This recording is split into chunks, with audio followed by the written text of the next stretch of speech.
नवे पाऊल नवा विचार लोकार्पण न्यूज। देवळा छत्रपती शिवाजी महाराज महाराजस्व समाधान शिबिर अभियान राबविणेबाबत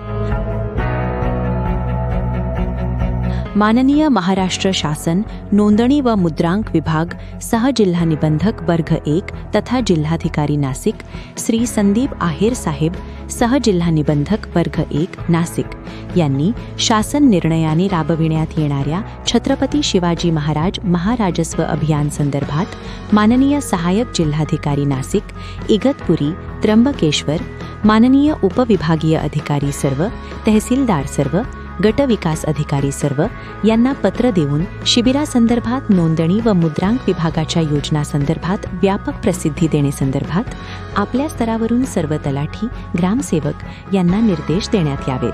तसेच या योजनेचे जास्तीत जास्त दस्त दिनांक 22/7/2026 ते 2/8/2026 कालावधीत नोंदविण्यासाठी संबंधित लाभार्थी शेतकरी महिला यांना प्रस्तावित करून संबंधित सहदुय्यम निबंधक यांच्याशी संपर्क करावेत।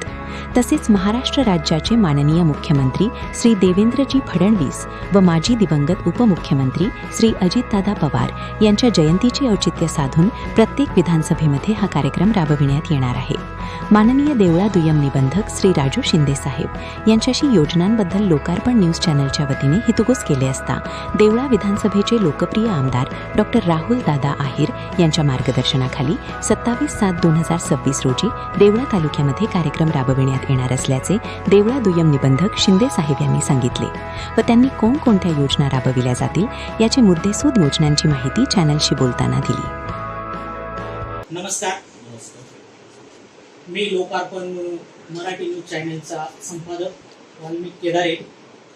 मी आज देवळा सब रजिस्टर ऑफिस येथे छत्रपती शिवाजी महाराजस्व समाधान शिबिर अभियानच्या संदर्भात आपले देवळ्याचे सब रजिस्टर यांच्याशी हितगुज करण्यासाठी योजनांची माहिती घेण्यासाठी मी आज ऑफिसमध्ये आलोय।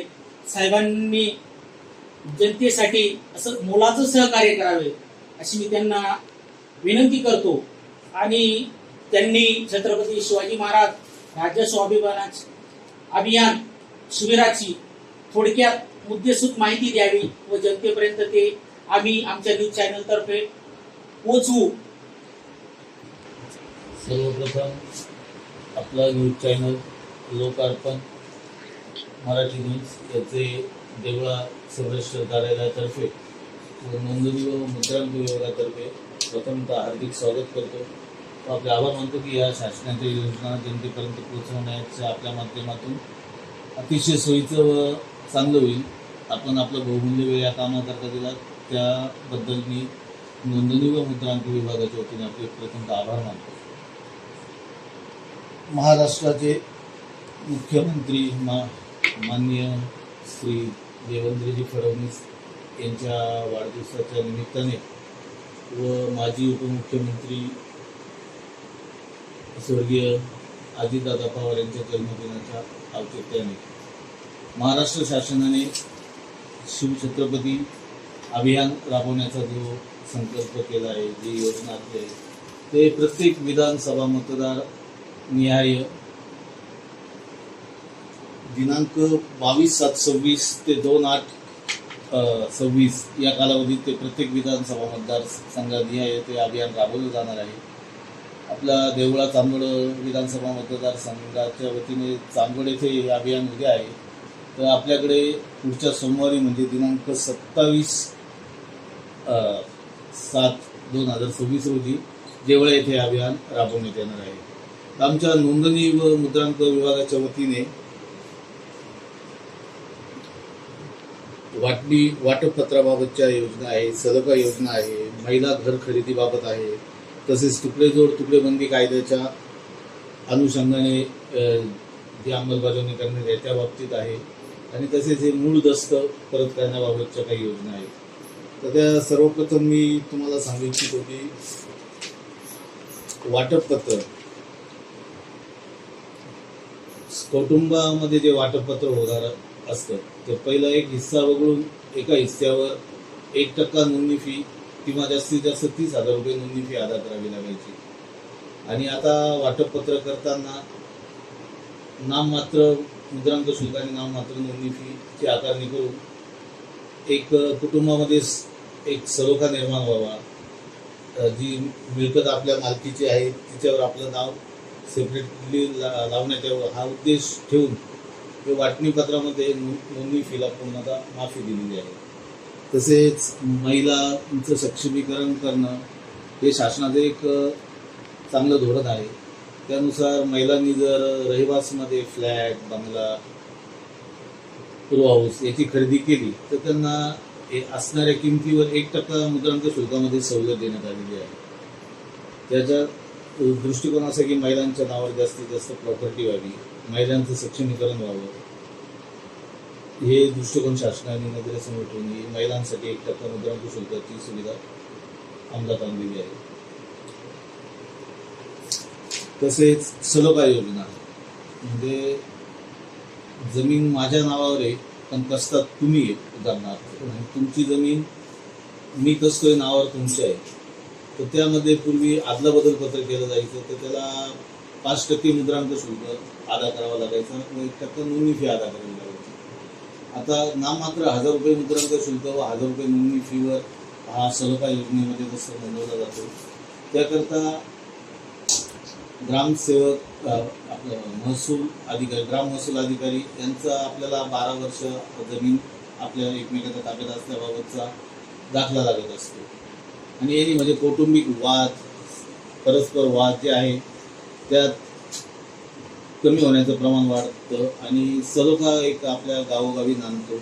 कोर्टात कचेरीपासून गावाला, समाजाला अलिप्त ठेवता येतं. तर ही अतिशय सलोखा योजना अतिशय चांगली आहे.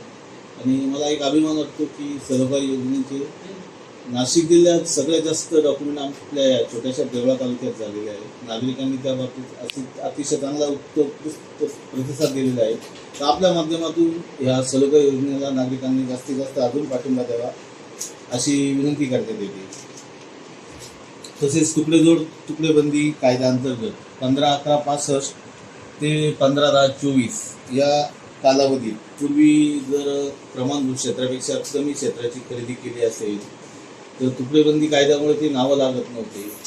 तर शासनाने आता त्या तुकडेबंदीचे जे या मी सांगितलेल्या कालावधीमधले जे दस्ता असतील नोंदणीकृत तर आम्ही ग्रामसेवक, ग्राम महसूल अधिकारी, मान्य तहसीलदार साहेब यांच्या माध्यमातून जनतेपर्यंत ही प्रसिद्धी दिलेली आहे. ज्यांचे अनोंदणीकृत दस्त असतील त्यांनी आमच्या कार्यालयाशी संपर्क करून ते दस्त नियमित करून घ्यावे ही एक शासनाचा उद्देश आहे. आणि तसेच मूळ दस्त परत करणे. पूर्वी जे दस्त नोंदणीकृत केले ते आमच्या कार्यालयात तसेच आहे तर मूळ पक्षकार जे आहे ते दस्त घेऊन गेलेले नाही. तर आम्ही आता गावनिहाय त्या दस्तांची यादी तयार केली आहे. जे दस्त आमच्या कार्यालयात पडून आहे त्यांनी त्या दस्ताची मूळ पावती या कार्यालयात सादर करावी व आपले मूळ दस्त लवकरात लवकर या कार्यालयात घेऊन जावे ही या शिबिराची एक उद्दिष्ट आहे. तसेच आमचे माननीय मुद्रांक जिल्हाधिकारी संदीप आहेर हे वेळोवेळी या बाबतीत VC घेऊन वेळोवेळी मार्गदर्शन करून ही योजना जनतेपर्यंत कशी जास्तीत जास्त प्रमाणात पोहोचवण्यात येईल याचा प्रयत्न करायला आम्हाला सांगतात आहे. तरी आम्ही हा जास्तीत जास्त प्रयत्न करून लोकाभिमुख सेवा कशी देता येईल हा नोंदणी विभागाच्या वतीने प्रामाणिकपणे प्रयत्न करणार आणि त्यात जनतेने उत्कृष्ट प्रतिसाद देऊन ही योजना जास्तीत जास्त यशस्वी करावी अशी सर्व नागरिकांना मी विनंती करतो. प्रत्येक विधानसभा मतदार न्याय दिनांक 22/7 ते 2/8 या कालावधीत जे शिबिर घेण्याचे सांगितलेले आहे तर आपल्या देवळामध्ये माननीय देवळा तालुक्याचे आमदार राहुलजी आहेर यांच्या उपस्थितीत देवळा येथे हा शिबिराचा कार्यक्रम सोमवार दिनांक 27/7/2026 रोजी राबविण्यात येणार आहे. धन्यवाद साहेब. तुम्ही जनतेचे जे प्रश्न शासन दरबारीवरून जे आलेले तुम्हाला आदेश छत्रपती शिवाजी महाराज राज्यसेवा अभियानामार्फत ते तुम्ही आपल्या छोट्याशा देवळा तालुक्यामध्ये जनतेपर्यंत पोहोचवण्याचा प्रयत्न आमच्या माध्यमातून करत आहात. त्याबद्दल प्रथम मी तुमचं अभिनंदन करतो. आपले देवळा